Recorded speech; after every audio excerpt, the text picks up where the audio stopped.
हम कहते हैं कि हमें सिखाया गया अपनी मर्जी से स्थिर होना, ये गुरुजी का तोहफा है। हमने ये कला सीख ली कि बस आंखें बंद करो और दूसरी ओर चलो।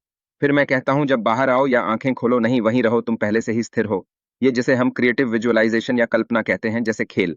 मत सोचो कब होगा, होगा भी या नहीं। बस बनाओ, छोड़ दो। मैं कहता हूँ 49% इच्छा, 51% छोड़ दो। हाँ हाँ हाँ। जिसे हम क्रिएटिव विजुअलाइजेशन कहते हैं, या जैसा आपने कहा, कल्पना। और बस खेलने के रूप में। अपेक्षा मत करो कि ये होगा, अरे मैंने किया ये हुआ। नहीं नहीं नहीं। ये एक बच्चे की तरह है जो खेल रहा हो। आप भी एक खेल खेलो। हम भगवान के बच्चे हैं जैसा कहता है। इसलिए भगवान ने हमें ये खेल खेलने भेजा है।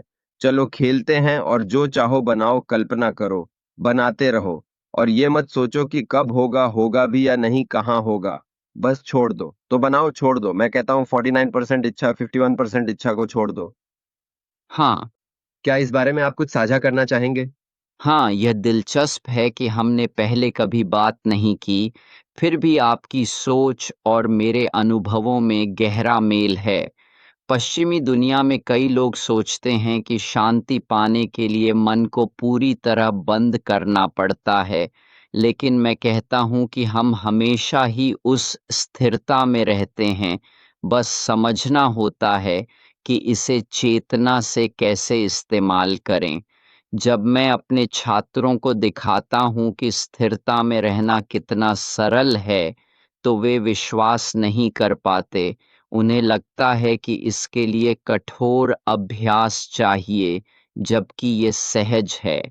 मैं उन्हें बताता हूँ कि ये कोई दूर की मंजिल नहीं, बल्कि हमारे भीतर की एक स्वाभाविक स्थिति है, और इसे महसूस करना पूरी प्रक्रिया का पहला कदम है।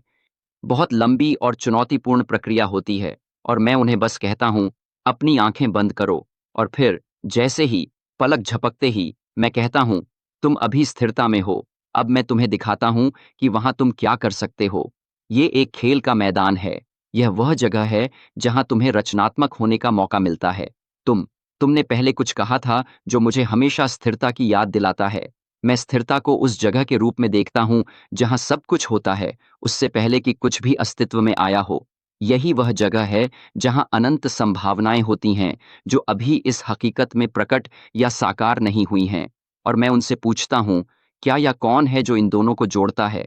और मैं कहता हूँ, चेतना। और फिर मैं कहता हूँ, तो तुम क्या हो? चेतना। तुम वो बच्चा हो जो स्थिरता में खेल रहा है। अगर तुम इसे ऐसे देखो, तो तुम सचमुच अपने वास्तविकताओं को बनाना शुरू कर सकते हो, इससे पहले कि कुछ भी अस्तित्व में आया हो। और जब आप ऐसा करते हैं, तो खेल की ऊर्जा आपके प्रति बदलने लगती है। यह आपके साथ प्रतिध्वनित होती है, जिसे हम प्रतिध्वनि का नियम कहते हैं।